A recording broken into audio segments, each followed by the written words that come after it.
آزماتے ہیں میرا کون ہے.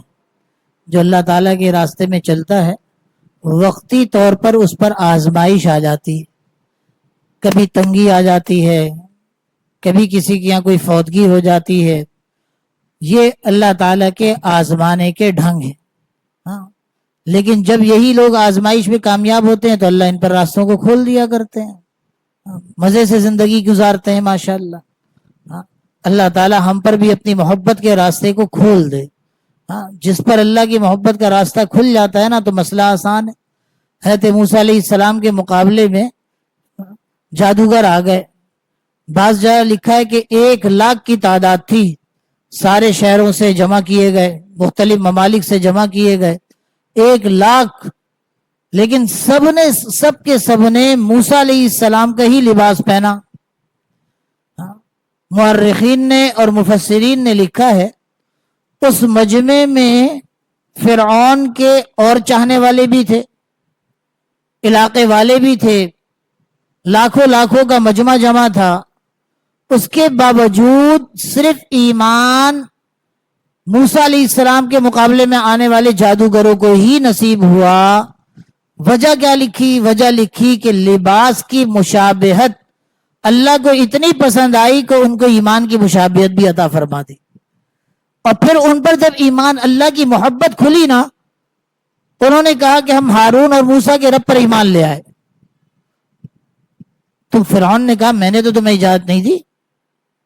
اب اس نے پلٹی کھائی، کہنے لگا یقیناً تم اس کے ساتھی ہو، یہ تمہارا استاد ہے، تم سب مجھے نیچا دکھانے کے لیے جمع ہوئے ہو، تم سب کو سولی دوں گا.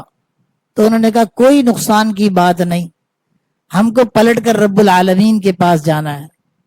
ہاں، تو جو چاہے سزا دے دے. اللہ نے ایسا ایمان دیا کہ فرعون سے انعام لینے والے مولا سے انعام لینے والے بن گئے. فرعون جیسے ظالم کے سامنے ڈٹ کر اپنے ایمان کا اظہار کرنے والے بن گئے. جب اللہ تعالیٰ محبت عطا فرماتے ہیں نا تو ایسا جذبہ اور اللہ تعالیٰ ایسا جو ہے نا عشق عطا فرماتے ہیں جو سب کے سامنے کھل کر سامنے آ جاتا ہے، سارے زمانے سے آدمی ٹکرا جاتا ہے. یہ عشق نصیب نہیں ہوا. کاش یہ عشق مجھے آپ کو نصیب ہو جائے نا تو سارے زمانے سے ٹکرانا آسان ہو جاتا ہے.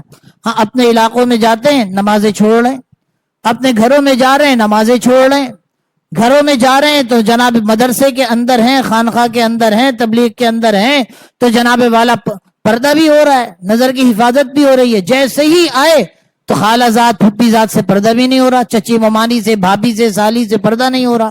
میرے پیارے بھائی، نماز پڑھتے پڑھتے 80 سال گزر جائیں اور ایک نگاہ بھابھی کی طرف، ایک نگاہ نامحرم کی طرف، یہ برسوں کی عبادت کو سیکنڈوں میں اڑا کر پھینک دیا کرتے.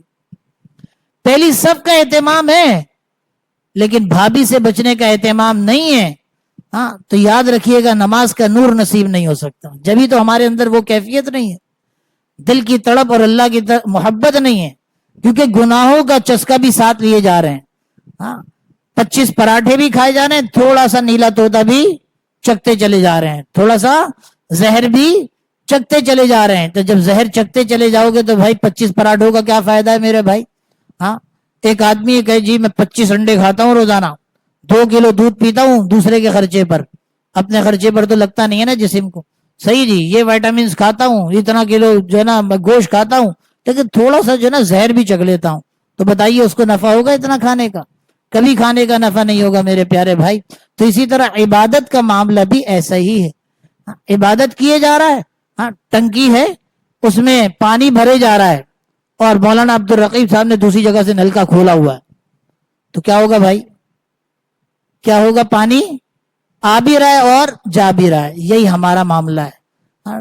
اپنی نیکی کی ٹنکی کے اندر نیکیاں بھرے جا رہے ہیں، صف اول، تکبیر اولا، قرآن شریف کی تلاوت، ذکر، تسبیح، بیان، سب کچھ ہو رہا ہے، لیکن گناہ کا سراغ بھی چھوڑا ہوا ہے. بد نظری بھی کر رہے ہیں، فلمیں بھی دیکھ رہے ہیں، غیبت بھی کر رہے ہیں، جھوٹ بھی بول رہے ہیں، دوسرے کو دھوکہ بھی دے رہے ہیں، وراثت نہیں دے رہے ہیں، رشوت لے رہے ہیں، ماں باپ سے بدتمیزی کر رہے ہیں، بڑوں کے سامنے جو ہے نا آنکھیں دکھا